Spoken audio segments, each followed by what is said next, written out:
The night was calm over the mountains when Dr. Ethan Cole saw something strange on his observatory's radar.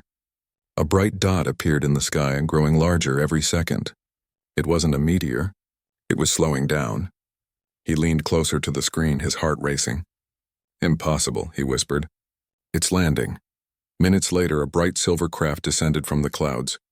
The ground shook gently as it touched down on the grassland near his lab.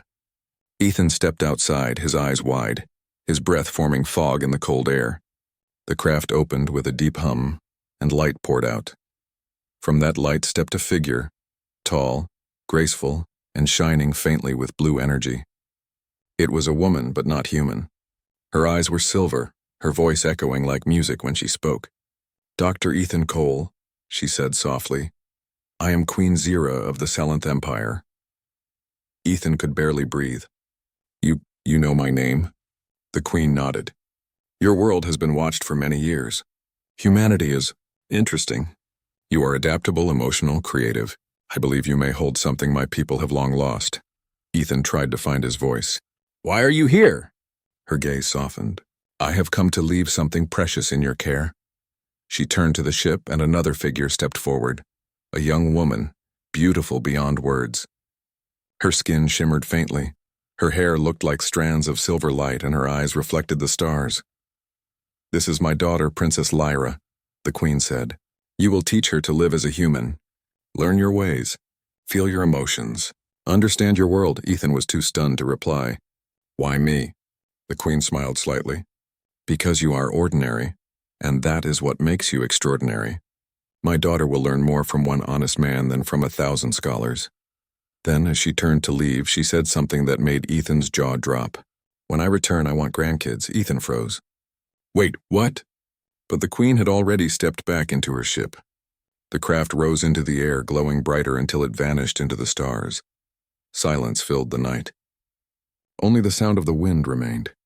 Ethan looked at Lyra, who was staring curiously at a butterfly that had landed near her foot. She looked innocent, like a child seeing the world for the first time. "So?" Ethan muttered, rubbing his forehead. "Your mother just dropped you off like a science project?" Lyra tilted her head. "I do not understand this. Project, what is its purpose?" Ethan sighed. "You and me both." The next morning, Ethan tried to make breakfast.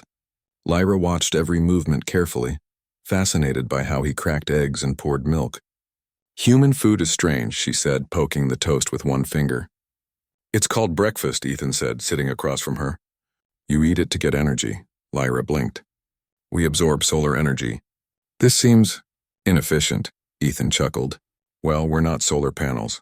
When she finally took a bite, her face lit up. "It has flavor. It makes the senses dance." "That's butter," Ethan said with a grin. "Welcome to Earth." Over the following weeks, Ethan tried to teach her basic things: how to speak casually, how to use simple tools, and even how to drive a car. Each day became an adventure. Lyra's advanced mind made her learn quickly, but her alien logic often caused chaos. Once she tried to improve Ethan's old pickup truck by replacing the engine with a miniature gravity core she built from scrap metal. The result? The truck hovered 2 meters above the ground and refused to come down for hours. Another time, she misunderstood the concept of a pet and tried to communicate telepathically with Ethan's cat, who responded by hissing and hiding under the bed. But despite the mishaps, Ethan found her presence strangely comforting. She asked questions that made him think in new ways. "Why do humans smile even when they are sad?" she asked one evening while watching the sunset. "Because sometimes," Ethan said, "it's the only way to remind ourselves that things will get better." Lyra looked at him for a long time, then said softly, "That is beautiful." As months passed, Lyra began to change. Her speech became more emotional. Her laughter filled the small observatory. She learned to paint, to cook, and even to tell jokes. Though her timing was terrible, Ethan noticed that she was no longer just studying humanity. She was becoming part of it. One night they sat outside under the stars. The air was cool and the sky shimmered with countless points of light. "Do you miss your home?" Ethan asked quietly. Lyra nodded. "Sometimes. But here I feel something new. Something warm." Ethan smiled gently. "That's called belonging." She turned her silver eyes toward him. Is that what makes humans strong? Maybe, he said. We fight, we fail, but we keep caring. That's what keeps us going. Lyra thought about it and whispered, then I wish to be strong like that. One afternoon, a strange signal appeared on Ethan's communication array, a pulse of energy repeating every few seconds. When he analyzed it, his face turned pale. It was a Silenthian code. Lyra came running when she saw his expression. What is it? He turned the monitor toward her. It's your mother. She's coming back. For a moment, silence filled the room. Lyra's glow dimmed slightly. She will see that I am not the same, she said softly. She will not understand what I have become. Ethan placed a hand on her shoulder. Then we'll make her understand. That night, neither of them could sleep. The sky outside flickered with distant lights, the sign of something huge approaching. The Queen's fleet was returning. Ethan stood by the window staring upward. He remembered the Queen's last words. When I return, I want grandkids. He sighed. What does that even mean? Lyra, standing beside him, smiled faintly. Perhaps she meant she wanted me to learn what love means. Ethan looked at her. Did you? She hesitated, her voice quiet. I think I'm still learning. Outside, the stars shifted. Bright lights broke through the clouds, Silenthian ships entering Earth's orbit again. The sky shimmered like liquid silver. Lyra's eyes glowed faintly as she whispered, Ethan. When she arrives, everything will change. He nodded slowly. Then let's make sure it changes for the better. The sound of thunder filled the air as the first ship descended. The ground trembled. The Queen had returned. Lyra looked up at the sky, her face calm but her heart uncertain. What if she takes me away? She asked. Ethan's jaw tightened. Then I'll make sure she knows what you've learned here, what being human truly means. A bright light flashed across the horizon as the massive ship settled over the valley. The air vibrated with power, and a familiar voice echoed through the sky, the voice of Queen Zira. Dr. Ethan Cole, it said, rich and commanding, I have returned. Ethan and Lyra stood side by side, watching the stars burn brighter above them. He felt a strange mix of fear and hope. Lyra reached out, touching his hand gently. Whatever happens, she whispered, thank you for teaching me how to feel. The light grew stronger until it covered the entire sky. To be continued in Part 2. The Return of the Queen. The sky glowed silver as Queen Zira's massive ship descended into the valley. Ethan and Lyra stood on the observatory hill, feeling the vibrations of the ship's engines beneath their feet. Even the trees seemed to bend slightly under the weight of her arrival. Lyra's fingers trembled as she held Ethan's hand. She will see that I am different. But will she approve? She asked softly. Ethan gave her a reassuring smile. She will see what humans can give. That's enough. A massive ramp unfolded from the ship and the Queen stepped down. Her presence was as commanding as before, but this time there was a hint of curiosity in her silver eyes. Lyra. The Queen's voice rang like crystal. You have spent time among humans. Tell me, have you learned what you should? Lyra stepped forward, her shoulders straight. I have learned many things, Mother. I have learned to feel hope, joy, and sadness. I have learned to care for others. I have learned that strength is not only in power, but also in heart. Queen Zira's eyes narrowed. Emotions are a weakness. You risked your growth by embracing them. Ethan stepped beside Lyra. Your Majesty, with respect, I believe you misunderstand. Emotions do not weaken her, they make her stronger. They give her the ability to understand, create, and connect. That is something your empire has forgotten. The Queen tilted her head, studying him. And you, ordinary human, you claim your people have value? Ethan nodded firmly. Yes, humans survive through courage and creativity. We face impossible odds and still continue. We fail, we learn, and we keep moving forward. That is strength. The Queen looked at her daughter. Lyra's silver eyes glowed faintly with emotion. For the first time, the Queen paused, seeing the human spirit reflected in her child. Suddenly, a warning alarm echoed through the valley. A bright swirling storm appeared in the sky, a cosmic storm unlike anything Earth had ever faced. It was moving toward them with destructive energy. Ethan pointed to the storm. Your ships, and they're not strong enough to survive that alone. If you want to prove your point, this is the moment. Queen Zira's voice softened slightly. You mean? This is the test? Yes, Ethan said.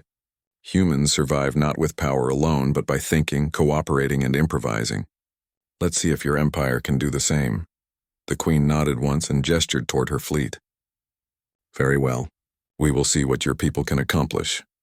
Ethan and Lyra rushed to the control room of her flagship, where her advanced technology filled the space with soft, glowing lights. Lyra's mind raced, analyzing the storm's patterns and energy fields. She spoke to the Queen's navigation AI in a language no human could understand.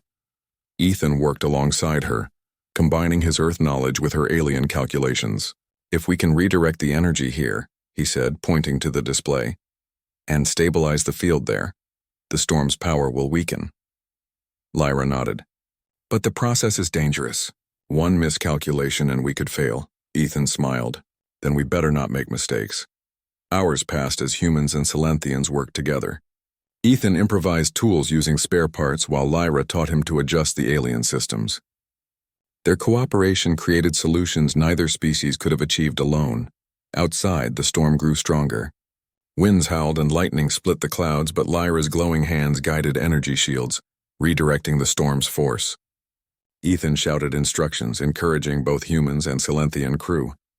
The Queen watched silently from the ship's bridge. She saw her daughter laughing at a small human joke, cheering when a solution worked. She saw humans risk themselves to stabilize systems that no alien would have touched. She realized this was not weakness. Finally, with one final adjustment, the storm's energy dissipated into harmless sparks across the sky. The clouds parted and the stars shone brighter than ever. Earth and the Silenthian ships were safe. Lyra collapsed into Ethan's arms, exhausted but smiling. We did it, she whispered. Ethan laughed softly. We did it together. Queen Zira approached them slowly. Lyra, she said.